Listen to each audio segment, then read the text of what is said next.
Should women be allowed to take up close combat roles in the military?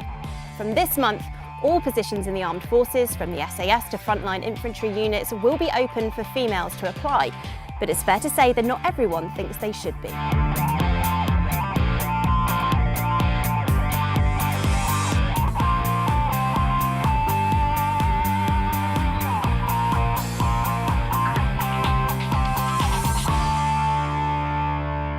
Sophie, where do you stand on this? I thoroughly welcome the fact that it's now been open to everybody. I think this has been a long time coming. Having been a female serving in a combat role as pretty much on the front line as women can be as a fire support team commander, having had no problems and having seen women do a fantastic job in those roles, I think it's just a matter of equality that desperately needed to happen.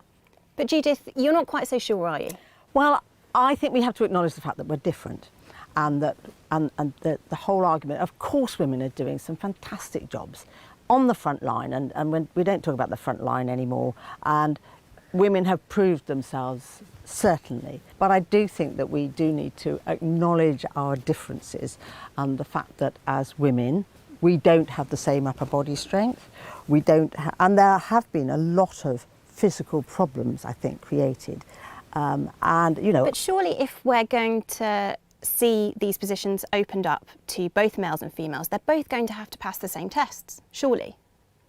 Yeah, and in my case, at the time when I was doing pre-deployment training as fire support team commander and as the job before as an I-Star attack party commander, I was only required to pass the female tests, but it was decided between us that for credibility issues and just for preparation, because I'd be carrying the same kit in theatre, that I would go forward and do the male standard of testing, and I was absolutely no problem.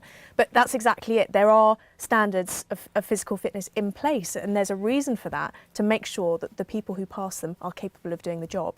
So I think it's wrong of us to say, right, these are the physical standards, but even if you pass it, but you're a woman, so there's another reason why we're going to say no to, the physical standards are there for a reason. They should be adhered to regardless of gender. I would agree with that entirely, and that's why I feel that women don't have that strength. And we're talking about doing it over an extended period of time. I'm not here to defend the Ministry of Defence, but I think we are creating a rod for our own backs when I think about the claims that could come in the future, because women don't have that capacity. So it's the long-term effects that you're worried about? Yes, definitely. We don't discuss about the problems we have with men. All the men coming out of the infantry with knee problems and back problems, we're not talking about those. The 99.9% of men who fail SAS selection, we don't talk about those. It's fine. It's those failure rates are there for a reason, and that's okay. But we're equating the failure or the injury to the fact that they're a woman. My anecdotal evidence from my own experience is that, well, I've been carrying weight since I joined the OTC, and I did Cambrian Patrol in 2002. It's now 2018. And I'm still carrying weight. I don't have a problem with weight. Actually, physically, I'm very capable. I'm actually a better tabber with lots of weight than I am a runner. I go and do the fan dance, which is a SAS selection march. I do that usually twice a year just for a bit of fun, and I can do it in the SF qualifying time, and that's without doing any particular training. So I don't consider myself to be that fit. So it's just really frustrating to have that barrier, when actually all we've got is this sort of, oh, well, I've heard that maybe, I've heard that this person did this. We need to have the evidence, and we need to set the physical standards and allow women to either pass or fail them. And I have no problem whatsoever with women failing them. Put in the physical standard that's required for the job, and if whoever, regardless of their gender, doesn't pass it, then that's correct. That's how it should be. But give them the opportunity to try. I think that there's a far more important argument to be had, actually, about women's careers across the board, in all the services. We should be having a proper career structure. I was appointed to my role in 1982, a very long time ago. It was another 30 years before we had a woman at 2-star rank.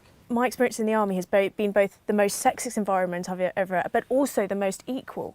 So I've been put up for jobs, and when they've heard I'm a woman, they've been not so keen without knowing anything about me. But at the same time, I've also been, when I'm on ops or whether I'm on exercise, where you just forget who's a woman and who's a man. And for me, that's absolute gender equality. And you find it in the more high pressure situations, when you have more important things to worry about, and you just get on with the job, and that's fantastic. And there's no problem having men and women on the front line together. There's no problems with relationships and dealing with one another in highly stressful situations? I think there is still a little bit of reticence on the part of men. I think they feel that maybe they can't have the same banter, but I think that's just because they're not used to it. And I've been, in my fire support team, we were a very small team. I was the only woman, and after a while, you share the same humour, and it's not an issue. So I think there is a little bit of culture change that will take some time.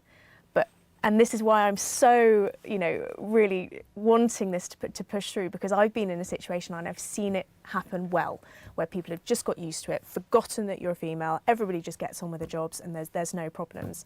And all those ridiculous reasons people were giving about, accommodation and they need the separate, no, you don't. As long as you have a little bit of dignity and privacy when you need it, everything else is absolutely fine. And I think that was the main reason why people were so hesitant about women serving in sort of armoured and tank regiments. And there were these, but it's such a small space and people will have to go to the loo in front of them.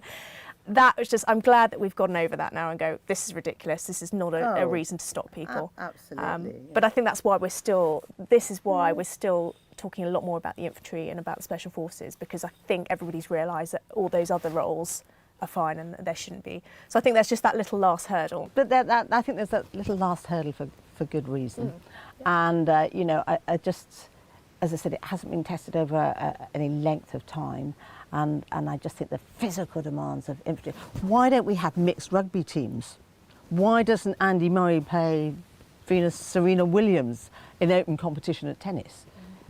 Because they're different. And I think there does need to be an acknowledgement of our physical differences. And I totally agree with that. I think, I'm not going to sit here and say that absolutely we're totally equal. We aren't. I have seen women, particularly the sort of more petite ones, struggle with the weight at Sandhurst. But there is that massive bracket. Your strongest man is always going to be stronger than your strongest woman. But there's that massive overlap of very, very capable women. And it's very frustrating when you have that physical capability to be told, well, actually, that's not open to you purely because you're a woman. Other countries allow women to do this. You've got Denmark, that's the not US Marines now. So are we actually behind the times in Britain? No, I don't think we are. I mean, last thing I want to be seen is as an old dinosaur, who's old and long in the tooth and doesn't understand these things. I think that our rules of engagement are different in the British Army. We actually do a lot more foot soldiering. We go into a battle zone having marched, yomped or whatever with heavy pack on about, whereas, the Danes are frequently quoted at me. They get into their armoured personnel carriers, taken in, fight their battle, get back in their APCs and go home again, it's a totally different argument. Why don't we fight like that? Well, because we're the British Army. We do have this tradition of being really resourceful. Yes. And so the Americans have this enormous logistical chain, and we're known for being able to sort of, resource ourselves for a long period of time. We take a lot of pride in that. We do. And if you've ever worked with the Americans, I had American soldiers under command, you understand it. Yeah. But I think that, I think this is one of the things I say to people is, although I think they worry there's going to be this massive influx of women, it's going to bring down the operational capability, but what I know about it is there's a certain amount of self-selection. I think if you know that you're not an Amazonian warrior, you're not going to put yourself forward for the infantry. You know that you're going to be better off in the Inc Corps or the Signals or wherever else.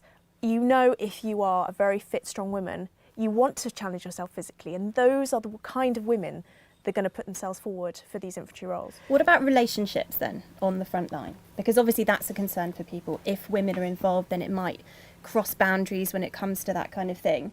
Is that a problem? Is it a problem to have a relationship on the front line? Does it affect your capability, your operational effectiveness? This is a difficult one, That's an absolute can of worms. It is a can of worms. Human beings are human beings. Across society, across all employments, these things happen. I don't think it's not going to be a particular issue, I don't think. No, I agree. I think, workplace relationships, I'm not going to die. They are going to happen. But it's, again, quite frustrating for somebody like me who is told, right, well, just in case you have a fling with somebody in your troop, or just in case you want children, for example, we're not going to let you in. It was like, well, what if I'm actually terribly well behaved and I don't, and I have no desire to have children? It's things like that. We're tarring the whole gender with the same brush. Let's cross that bridge when we come to it. But pregnancy is something that's going to have to be factored in, because some women, I assume, will want to have children. probably and have a military career. But you I faced that in your couldn't. time, yeah. As soon as I was pregnant, I mean, I did know the rules when I joined, and therefore I made sure I didn't get pregnant until I reached my pensionable age, because of course as soon as I was pregnant I had to leave. No choice. So is this about equality, basically? It's opening up doors to women that have always been open to men, and should we be doing it? Are you saying, are we equal? Of course we're equal, but we're not the same. The bottom line for me is women should be afforded the same opportunities and allow them to pass or fail as appropriate.